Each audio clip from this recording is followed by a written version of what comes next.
হাসিনা সরকারের সময় তো ভাই সাদা পাথর উধাও হয়ে যায় নাই, কিন্তু এই সরকারের সময় যেই সময় এনভায়রনমেন্ট মিনিস্ট্রি আসলে মানে দরকারও নেই, কিন্তু একটা মিনিস্ট্রি আছে এবং সবচেয়ে বেশি সোচ্চার এবং বলা যেতে পারে সবচেয়ে বেশি ভোকাল আপনার উপদেষ্টার ভিতরে আমাদের মাননীয় এনভায়রনমেন্ট মিনিস্টার উপদেষ্টা, সেখানে 3 থেকে 4 মাসের ভিতরে পুরো সাদা পাথর উধাও হয়ে গেল, মানে এপ্রিল থেকে অগস্টের ভিতরে পুরো উধাও। সো এই যে যার জন্য বললাম যে মানে অনেক জায়গায় করাপশনের পরিধি আমার কাছে মনে হয় অনেক বেশি বেড়েছে এই সরকারের আমলে। এখন তো আল্লাহর নাম নিয়ে মাঠে নেমে পড়ছে। দেখেন একটা কথা আমি বলি, আজকে দেখলাম পরিবেশ উপদেষ্টা বলতেছে যে এই সিলেটের এই সাদা পাথর এটা, উনি যখন মানে উপদেষ্টা না ছিলেন তখন এটা উনি থামাতে পেরেছেন, উপদেষ্টা হওয়ার পরে উনি আর থামাতে পারলেন না। অর্থটা কি? তার মানে উপদেষ্টা হয়ে ওনার ক্ষমতা কমছে? আমরা কি চাই? আমরা তো ওখানে সাদা পাথর চাই, আমরা সাদা পাথর লুণ্ঠন হতে চাই না, হোক এটা দেখতে চাই না। তাহলে ওনার তো এই কাজ এই দায়িত্ব থাকা উচিত না? এটা খনিজ মন্ত্রণালয়ের আন্ডারে, ঠিক আছে, কিন্তু খনিজ মন্ত্রণালয় যখন ক্যারিয়ার যখন ওপেন করে দিল তখন তো ওনাদের পারমিশন নিয়ে ওনাদের কাছে সম্মতি নিয়ে ওপেন করছে।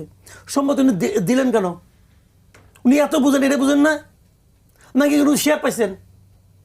এখন তো আমি সরাসরি কথাটা ভাই, এ কথা তো সরাসরি শেয়ার পাইছে, শেয়ার পেয়ে বলছে ঠিক আছে করুক, আমি আর কিছু করতে পারলাম না। হলে এখন সে আফসোস করেছে, আহারে আমি করতে পারলাম না, সবাইকে আমরা বলেছি হয় নাই। আগের বার কি সবাইকে বলেছিলেন নাকি আদালতে যেয়ে বলেছিলেন? যখন আপনি বেলায় ছিলেন তখন কি আপনি এখন যাদেরকে বলেছেন তাদেরকে বলেছিলেন, নাকি তারা বললে শুনবে না জেনে আদালতে গিয়েছিলেন? কোনটা করেছিলেন আগের বার? তা আগে জানতেন কীভাবে থামাতে হয়, সেটা এই কদিনে ভুলে গেছেন? নাকি এখন ভুলে গেলে লাভ হয় এটা বুঝে গেছেন? কোনটা? হিসাব হলো এখানে। একটা জিনিস হলো কি, আপনি সরাসরি টাকা নিলেন অথবা নিলেন না, আপনি ওটা অপকর্মটা করতে দিলেন, এই করতে দেওয়াটাই দুর্নীতি। আর যদি অপকর্মটা করতে দেওয়ার বিনিময়ে কিছু টাকা পাই থাকেন, ওটা হলো আরো মহা দুর্নীতি।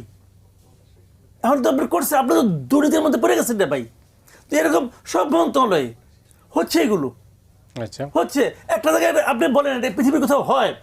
একটা মেয়র কে হবে সেটা একজন উপদেষ্টা, নাবালক উপদেষ্টা, সে সিদ্ধান্ত নেয় উনি মেয়র হবেন। এই সিদ্ধান্তের ভিত্তিটা কি বলেন আপনি? ভিত্তিটা কি? উনি কি এই ব্যাপারে অভিজ্ঞ? যাকে নিয়েছেন ওনার কি এই ব্যাপারে অনেক এক্সপার্টাইজ, অনেক জ্ঞান বুদ্ধি আছে? উনি কি এর আগে আরো 10-12টা সিটি কর্পোরেশন চালাইছেন? চালান নাই। বরঞ্চ ওনার নামে হিজবুত তাহরীরের সঙ্গে সংশ্লিষ্টতার অভিযোগ আছে।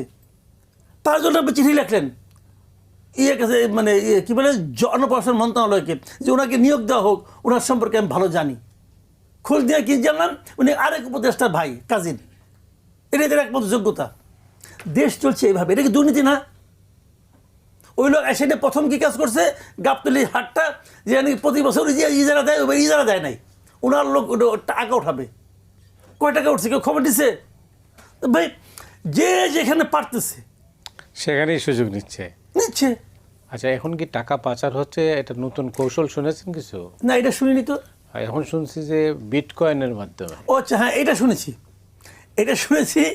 এই ক্রিপ্টো কারেন্সি এটা নাকি হচ্ছে, শুনছি আমি এটা জিনিসটা। আই এম নট শিওর, এটা আমি বলতে পারবো না। এবং এটার উপর আমার অতটা আস্থাও নাই। আমি কতদিন বোঝার চেষ্টা করছি, আমার কাছে এটা কি জানি খুব কনফিউজিং মনে হয়। এটা তো টাকা পাচার এইভাবেই হচ্ছে এখন। এটা তো কোনো এটা শুনেছি, এটা হাত যাবে বলতে পারবে। আধুনিক মনে হয়, আমরা তো একটু প্রাচীনপন্থী না।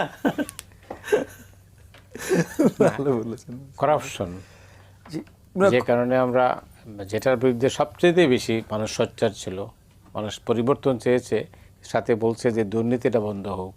তো এখন তো কোনো দলীয় সরকার না, তো দুর্নীতি তো কমার কারণ ছিল, যথেষ্ট কারণ ছিল কমে যাওয়ার, তো কমলো না কেন? জি, মানে কমেনি তো এটা একটা জিনিস, সাথে কিছু জায়গায় হয়তো বেড়েছে। কারণ এর আগে দুর্নীতির একটা স্ট্রাকচার ছিল, মানে আপনি জানতেন খুব ভালোভাবে, খুব পরিষ্কারভাবে, ক্যাটেগরিক্যালি একটা গ্রুপই শুধু দুর্নীতি করতে পারবে এবং তারা করতো পুরোপুরিভাবে।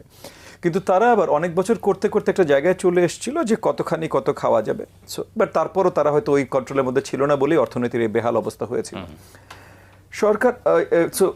আওয়ামী সরকারের পতনের পর যেটা হয়েছে যে প্রথম কয়েক মাস আসলে দুর্নীতি খুব বেশি হয় নাই। মানে প্রথম কয়েক মাস অনেকে অনেক কিছু চেষ্টা করেছে, দখলদারিত্ব হয়েছে, এমন না যে দখল হয় নাই, হাট দখল হয়েছে, বাজার দখল হয়েছে, অনেক কিছুই দখল হয়েছে। কিন্তু দখলগুলোরও একটা কারণ ছিল যে মানে ভ্যাকিউম থাকে না, কর্তৃত্ব কেউ না কেউ নিতে হয়, সো ওখানে যারা ছিল নিয়ে নিয়েছে, বা যার দখলে ছিল তারই এখনো দখলে আছে, সে শুধু তার নামটা পাল্টেছে, সে তো আওয়ামী লীগ থেকে অন্য কিছুর নামে আসছে। কিনা কিছু নতুন শেয়ার হোল্ডার নিছে, হ্যাঁ, কিছু নতুন শেয়ার হোল্ডার এনেছে, কিন্তু Right. মানে প্রথম 2-4 মাস পর যেটা হলো আমরা দেখলাম যে ওই অনেক নতুন আসলে অংশীদার বেরিয়ে গেল। এই হোক, এটা তো আমরা যা দেখছি, তাহলে তো রাজনৈতিক সরকার আর এই দল নিরপেক্ষ অন্তর্বর্তী সরকারের মধ্যে তো আমরা কোনো তফাৎ খুঁজে পেলাম না। না, বিষয়টা হচ্ছে কি, আমি বলি আপনাকে, এটাও কিন্তু আমি একদম শুরুর দিন থেকে বলতেছি যে এই যে একটা আপনার গভর্নমেন্ট হয়েছে, এই গভর্নমেন্টটা তো আসলে একটা স্বাভাবিক গভর্নমেন্ট না। অন্যান্য সময় যে সরকার হয়, প্রধানমন্ত্রী হয়, এটা কিন্তু ওরকম কিছু না। ওরকম কিছু না কেন, দেখেন মূল পার্থক্যটা কি, যদি একটা পলিটিক্যাল গভর্নমেন্ট হয় তার কিন্তু জনগণের কাছে কিছু কমিটমেন্ট থাকে এবং তারা ভয় থাকে, আমি যদি এগুলো পালন না করি তাহলে জনগণ আমাকে ধরবে, তুমি আমার কাছে এটা প্রতিশ্রুতি দিয়েছিলে, প্রতিজ্ঞা করছিলে, করো নাই কেন। তাদের কিন্তু পরবর্তীতে আবার নির্বাচিত না হওয়ার একটা আশঙ্কা থাকে। এদের তো তা নাই। আবার এদের উপর দায়িত্ব অনেক, দায়িত্ব একই সঙ্গে যে তারা একটা নির্বাচন করবে, একটা সুষ্ঠু নির্বাচন করে কারো হয়তো ক্ষমতা উঠাই দিবে এবং এই সময় তারা দেশটা চালাবে। কিন্তু তাদের কিন্তু দেশ চালানোর ব্যাপারে তাদের উপরে কিন্তু দায়িত্ব ছিল বেশি। কিন্তু আনফর্চুনেটলি যে ক্যাবিনেটটা হয়েছে, এই ক্যাবিনেটটা আসলে মানে কার্যকর কোনো ক্যাবিনেট হয় নাই। ডক্টর ইউনূস, মানে আমি তো পার্সোনালি মনে করি যে উনি যাদেরকে নির্বাচন করেছেন, এই লোকগুলি আপনি তো মার্ক না। এই লোকগুলি এত বড় দায়িত্ব নেওয়ার একদিক দিয়ে যোগ্য না, আরেক দিক দিয়ে তারা মেন্টালিও এই ধরনের কাজ করার জন্য ফিট না।